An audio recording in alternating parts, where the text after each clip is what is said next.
The Supra has to be one of the most overrated JDM cars known to man, and there are so many better options compared to it. So let's get into 7 perfect JDM cars that aren't a Supra.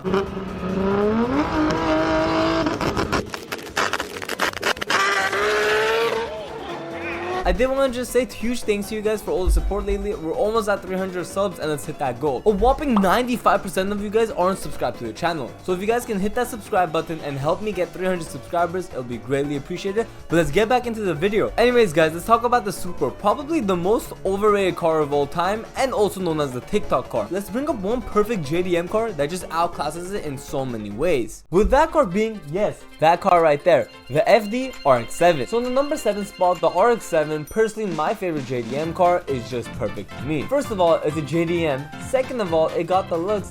Third of all, it's a lightweight rear-wheel drive sports car. Man, look at that thing. Compared to the Supra, the looks are just crazy good. The Supra is super bland with just big headlights and nice backlights, I gotta give it to you. But the FD RX-7 outclasses it in every single way. The chassis shape, the headlights, and even the backlight. Overall, the FD RX-7 is just a JDM king in my opinion, but let's get past that. Now that I'm done glazing about the FD RX-7, let's talk about the car I personally drive, and that's the Subaru WRX. Now I've made this joke once and I'll make it again, these cars do explode. But, and this is a big but, it's an all-wheel drive rally fanatic. This car comes with a Boxer 4 that sounds like no other.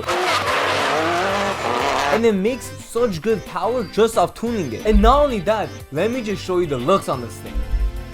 Oh my gosh, look at this thing, it looks so nice. Passing by that, not only does this car have nice looks, but it also has a great community and just overall great experience of driving. Having this car for 2+ years, I do have to just say it's such a great car and I would recommend it for everyone if it's in their budget. Finishing up with the Subaru WRX, let's talk about the R32 Godzilla. The R32 Godzilla, also known as the Nissan GTR, is just a killer of a car. This car not only has the looks, but it has the performance to back it up. I mean, what do you expect? It is a GTR after all. This car was so good during its day and age, people were kicking it out of races just because of how unfair it was. Having this car is way cooler than having probably any other generation just because of the backstory and even the looks. This is truly the first GTR that set it off for the rest after. And if you guys are planning to get this R32 GTR, make sure to get it in midnight purple and right hand drive. You guys will not regret it. Now moving on to our number 4 spot, let's talk about a car not too many people know about, and that's the Mitsubishi 3000 GT. Now talking about the 3000 GT, it comes with a strong V6 and crazy tunability.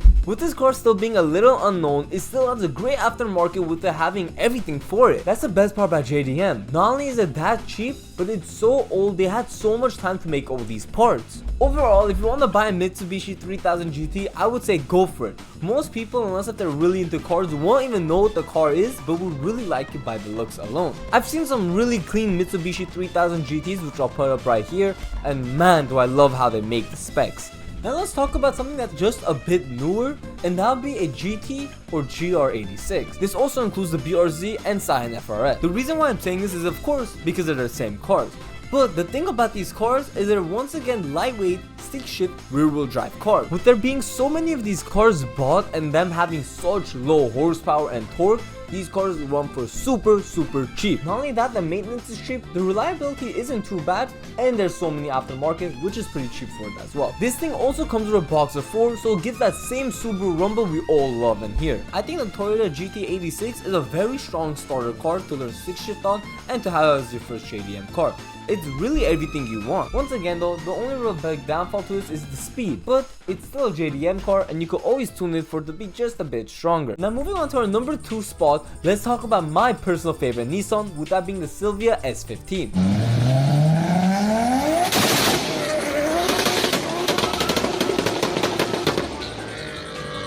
These cars being recently able to be transported to the US are popping now. Having this car be a JDM icon is just so perfect. It looks so old but so new at the same time, if you guys get what I mean. There's lots of right hand drives with these and they spin so well from the back wheels. In my opinion, if I did have a dream Nissan, it would be an S15 with an RB26 big turbo inside of it. That car would just be killer and would really be the best JDM of all time, besides the FD RX-7 of course. Now let's move on to our number 1 spot, and I know you guys guessed it. That's the Miata.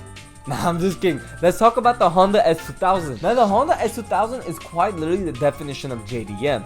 It's a Honda, It's reliable, it's lightweight, manual, rear-wheel drive, and 9,000 RPM. Oh wait, it also has VTEC. Now talking about that, this car is beautiful with the wide body, with a lowering kit, with a stance kit, with anything there is. This car might not be my favorite JDM car, but I think it's probably one of the most solid JDM cars known to man.